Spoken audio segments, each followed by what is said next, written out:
John Major's Brexit warning before the referendum. Firstly, on the economy and what would happen if we actually left. The Leave campaign have said absolutely nothing to the British people.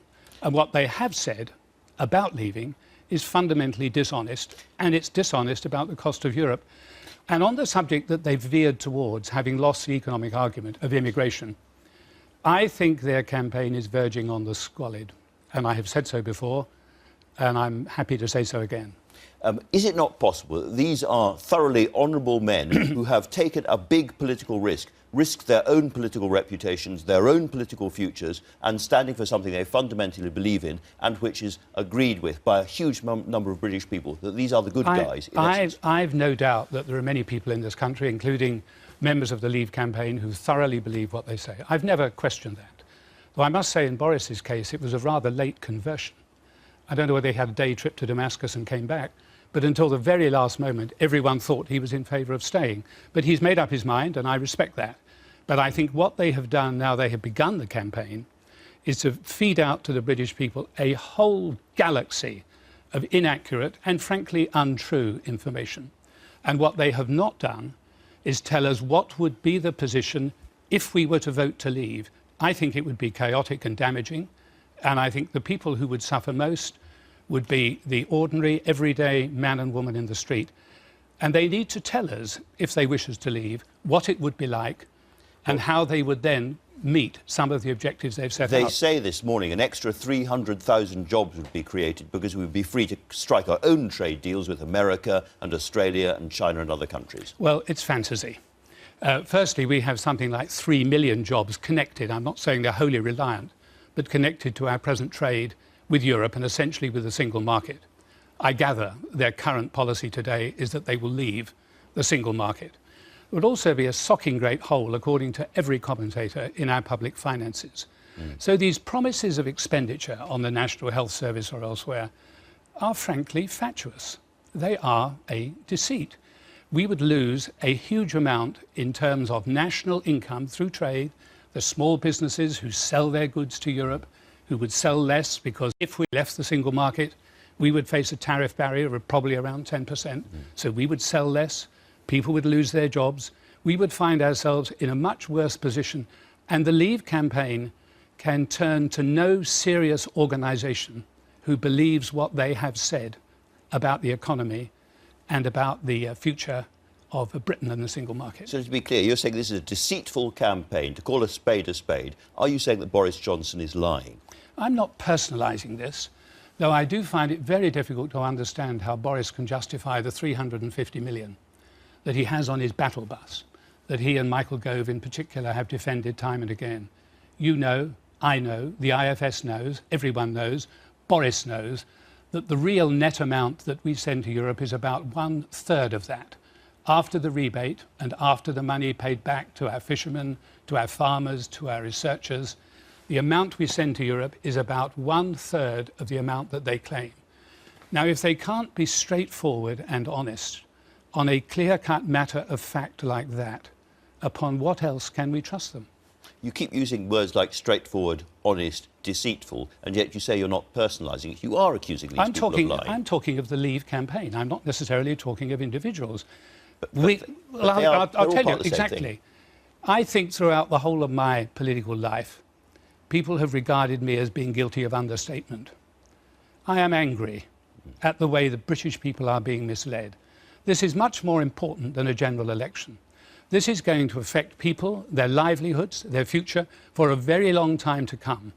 And if they are given honest, straightforward facts and they decide to leave, then that is the decision the British people take. But if they decide to leave on the basis of inaccurate information known to be inaccurate, then I regard that as deceitful. Now, I may be wrong, but that is how I see their campaign. And this is so important. For once, I'm not prepared to give the benefit of the doubt to other people. I'm going to say exactly what I think. And I think this is a deceitful campaign. And in terms of what they're saying about immigration, a really depressing and awful campaign. They are misleading people to an extraordinary extent. But the point that really angers me is the utterly false suggestion, repeated more than once, not in a single offhand remark, but in scripted, carefully prepared speeches, that we face the risk of 88 million Turks coming here. Now, firstly, Turkey are not in the European Union. They're unlikely to be in the European Union in the next decade or two. And in any event, is it seriously suggested, as they do, that all 88 million Turks would come here? Well, apparently, for our higher national living wage. On the one hand, they say migrants are depressing wages, and on the other, people are flooding in to get our higher national wage. It's nonsense. Let's be clear, Sir John. Nonsense on stilts. The EU wants Turkey to join. The British government wants Turkey to join. The Prime Minister has said he would pave the way from Brussels to Ankara. So this is not a complete fantasy. It's quite possible. And this choice, this election, this decision, could be with us for 20 or 30 or 50 years' time. During that period, the Turks have been negotiating for the best part of 30 years a whole series of different things that have to be negotiated. They've negotiated one of about 30. Even if they were able to reach agreement with the European Union, any one nation in the European Union could veto their joining. The French have already said they would have a referendum on that issue.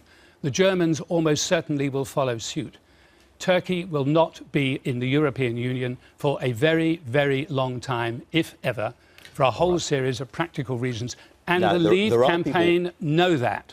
That's the point. They know that. We're talking about the world after Brexit, if that's what happens. And you'll have seen a whole series of pledges now about 100 million a week for the NHS, about an Australian-style point system, about new farming subsidies, and much else. It's beginning to look like another manifesto, isn't it? Well, it's certainly very ill thought out. I mean, the concept that the people running the Brexit campaign would care for the National Health Service is a rather odd one. I seem to remember, well, Michael Gove wanted to privatise it, Boris wanted to charge people for using it, and Ian Duncan Smith wanted a social insurance system. The NHS is about as safe with them as a pet hamster would be with an hungry python. So I don't think that's very wise. As far as immigration is concerned, what they're planning is immensely difficult. There are more people coming into this country from outside the European Union than inside. Who are the people they're going to send back? The 52,000 doctors in the National Health Service? Doctors and nurses? The 80,000 care workers? They're not talking about sending anybody back because of the Luxembourg Agreement, which means they can stay. We won't be in the European Union if we leave. How are they going to reduce their numbers? Who are they going to stop coming in? The footballers or enchanters? I think we need some practical information, and we are not getting it. People are being invited to vote for a pig in a poke. Do you think the Conservative Party is in danger of dividing? Well, we'll have to wait and see. All I can say is that whether the Conservative Party divide or not is one thing we must look at in the future. But that is not as important as the decision that we have to make. This is not about political parties, it's not about the elites, it's about the everyday man and woman in the street and their children and their grandchildren. It is their future that we will play Russian roulette with if we leave the European Union. My last question, given what you've said about Boris Johnson today and in the past, do you think he's fit to be Prime Minister? I'm not making judgments about whether anyone is fit to be Prime Minister. That's a matter for a much wider view than mine. It's a matter for the Conservative Party. Ultimately, it's a matter for the whole electorate. So I wouldn't be so impertinent as to have a suggestion either way. I merely say that whether Boris is Prime Minister is no doubt a very important matter to Boris and to many other people. It is less important than the decision we have to take in less than 3 weeks' time. That is crucial.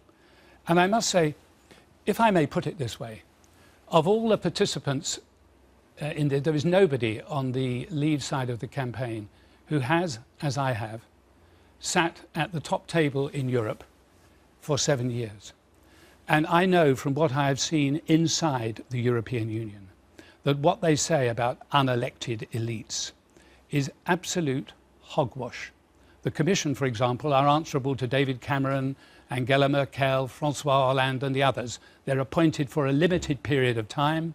They're told to produce legislation, which then has to be approved by ministers, the European Parliament, the Westminster Parliament. The belief an unelected elite is running wild is yet another piece of copper-bottomed Leave nonsense.